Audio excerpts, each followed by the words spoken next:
ওরে বেড়া শেষা দে দে কালা খা দে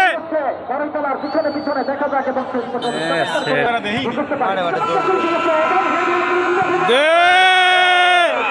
দে গোল দে দে দে আরে গোকাড়া আরে পাদাগোয়ার ওরে বেড়া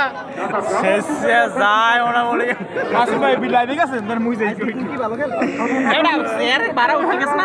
নেওয়াটা হাতে আছে কত এই মাঠে 50,000 খরচ আছে এবং টিটু বাইরে 500 টিটু বাইরে 500 টাকা বলেছে দৌড়া দৌড়া হান্ডে যা হান্ডে যা হান্ডে যা হান্ডে যা কোন খেলা কোটি কোটি দর্শক কিন্তু আমার দেহ টিটু একদম ভালো করে